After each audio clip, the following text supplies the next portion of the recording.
Today I'm showing you the top 10 NBA MVP seasons of all time, ranking each superstar's year by their unstoppability, iconic moments, and how much they went on to carry their teams in the postseason. First, two shoutouts since we skipped Speak's last video: Toronto, who correctly predicted the NBA would resume because they'd lose nearly $1 billion, and Ben Liu, who says Wiggins' athleticism is the funnest asset to watch at small forward. Question coming up for next vid shoutout: yearly giveaways for the top 5 on the Speaks board. The Cincinnati Royals were a team that 8 years after Oscar Robertson had a historic 1963-64 MVP campaign for them, relocated to Kansas City, where they renamed the team the Kings. Then in 1985, they relocated to Sacramento, where they've had only 2 division titles and not a single trip to the finals. Even though Cincinnati was a first-round exit, Robertson was 0.1 rebounds shy of averaging a triple-double for the second time in his Royals tenure. He remained the only player to average a triple-double in a season for over 50 years, and for that, the all-around superstar Oscar's undoubtedly the best player in the history of the Kings organization. Based off fundamentally sound footwork and shooting mechanics, Larry Legend was able to regularly drain iconic daggers amidst his entire career. After all, though, Prime Bird, where he was the most unstoppable during his career, occurred in the 84-85 season. For the soon-to-be 3-time champion, this was his second of 3 straight MVPs, but the only time he didn't win a championship in those campaigns. Despite Boston coming up 2 wins short of the title that year, the reason I picked this version of Bird is because this is when the sharpshooting artist was at his most elusive and quickest. Larry could seamlessly find his way open off the ball for jumpers and go off in the post. The then 29-year-old was in his physical prime, and I know we're not ranking the best players of all time today, but it'd be hard not to consider Bird a top 10 player ever. Easy Money Snipers, the nickname Durant wants us fans to call him by, maybe that can't be the case anymore, but the first nickname I brought up perfectly described how he produced on a nightly basis just over 6 years ago in 2013-14. He was dominating with a ball handling / pull-up ability unheard of for a player with his wingspan. My favorite personal KD moment from this season was his and one in the second round of the playoffs, falling out of bounds over Gasol. Just incredible to watch. But from square one in KD's illustrious OKC tenure, he launched himself into the NBA's most likable young rising talent, and debatably had the status as the best player in the league in 2014.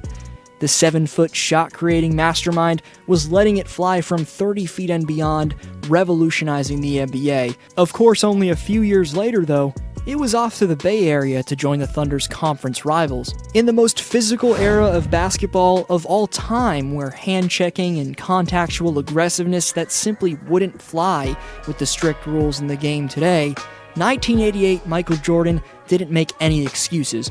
With an explosive first step, plus a mix of polished finishing and all-time great hang time, MJ was finishing plays in a fashion that no fan at the time thought was possible. The bad boy Pistons would end up taking Jordan's Bulls down in the second round, but MJ proved that he was the league's most marketable talent in 1988, winning his first of 5 total MVP trophies. Far prior to his airness flashing onto the scene, Kareem was widely regarded as the greatest of all time. Abdul-Jabbar mastered the ability to keep his defender off balance when backing down in the post, and with that sensational aspect of Kareem's game, given he has a 7'5" wingspan, he was able to drop 34.8 points and 16.8 rebounds per game in the 71-72 season. What many forget about the most brilliant post scorer ever is that he was a great passer as well. All around, Kareem set the standard for the near future for what a man his size needs to have in his repertoire to gain elite status. Ranking Steph Curry's 2016 masterpiece isn't purely based off the volume of his dominance. It's about how this man revolutionized the game, culminated in this shot. Trying not to use it, Curry, way downtown, bang! Bang! Oh, what a shot from Curry! Chef Curry was cooking his defenders and seamlessly letting it fly from distance at such a high level that he changed the way the game's played today. Curry's 2015 and 2016 MVP seasons had a big impact on the three-point shot in today's NBA, being deemed as an essential factor for a perimeter player to have in his game. The reason I picked 2016 Steph for this list is that the man took 11 threes per game and shot nearly a career-high 45% from deep, while putting up career highs in points, steals, and free throw percentage. With the pressure to win a championship off his back, the locomotive LeBron James had one of the most unstoppable seasons ever in 2013. Solidifying his reputation as an all-time great, LeBron's best regular season 2013 moments consisted of making a mockery of Jason Terry, which was the most infamous poster of this season. That dunk was followed by an iconic celebration after Bron hit the game winner. James also postered Ben McLemore and Paul Millsap in absolutely incredible fashion. Then in the postseason, there was his brilliant take to the basket for the win against the Pacers, and another iconic play in his stuff against Thiago Splitter. All of that 2013 campaign culminated in James leading the Heat out of a 3-2 hole in the finals to secure Miami back-to-back titles.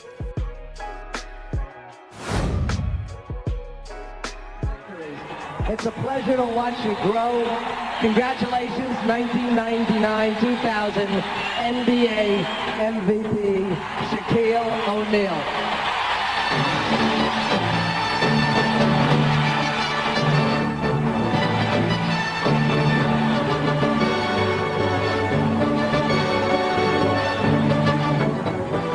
First of all, I'd like to thank Phil Jackson, the real coach of the year.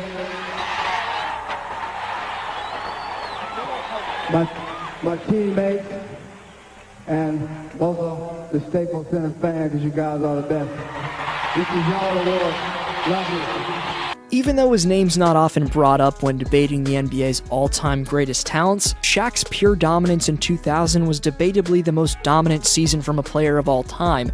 People look back and say the big Aristotle got the buckets he did because of his size. With his 7'1" and around 300-pound frame, 99-2000 O'Neal actually dominated because he was night and day quicker and more explosive than any big man by far, and had one of the smoothest, most polished one-dribble jump hooks ever. It was his combination of power, speed, and grace that truly made Shaq's MVP season so damn special. The Lakers captured their first of 3 consecutive titles, with Shaq averaging an insane 38 points, just under 17 rebounds, and 2.3 blocks in the NBA Finals. 2 numbers in his stat line are proof to why Chamberlain earns the number 2 greatest MVP season of all time: 33.5 points and 24.6 rebounds. That was this man's stat line in 65-66. Of course, people are going to make the argument he didn't have competition, and yes, this insane year from Wilt came a few years before Kareem entered the league, but he still had to deal with developed star bigs like Nate Thurmond, Walt Bellamy, Wayne Embry, and Chamberlain's toughest task at the time was none other than one of the best defenders at center ever, Bill Russell. Wilt's 7'8" wingspan, relentless hustle, in an insane 47.1 minutes per game allowed him to tear through any defense offensively, but he also had one of the best fadeaways in the post that you'll ever see. He's the best rebounder of all time, and his shot blocking puts him in the debate for the best rim protector ever. Right before number 1, honorable mentions to 1993-94 Hakeem, 2016-17 Russell Westbrook, 2008-2009 LeBron James, 2001-2002 Allen Iverson, 1980-81 Julius Erving, 2004 Kevin Garnett, and 2010-2011 Derrick Rose. 40 years after the second-ranked Wilt, MJ was in his physical prime and also putting up a career-high 43% clip from three-point range. Michael's shooting and athletic prominence simultaneously were at their highest level in his career. Jordan also mastered the mid-range game, and whether it was his post-fade or shifty one-dribble pull-ups, that shot was also at its peak during the 95-96 campaign. What many fail to truly take into account when arguing against MJ's GOAT status is his perimeter defense. He was undoubtedly the most intimidating force in the game at guarding the perimeter. This campaign saw Jordan win his first championship in 3 years for his staggeringly outstanding two-way production from October all the way through June. 96 Michael Jordan was an easy choice for this number 1 spot. For more intriguing top 10s, along with other NBA lists, rankings, stories, and predictions, subscribe so you don't miss anything. Follow me on Instagram at DFlowHoops and check out how accurate my 2020 return predictions were in my last vid if you missed it. This was D-Flow. I'll see you next video.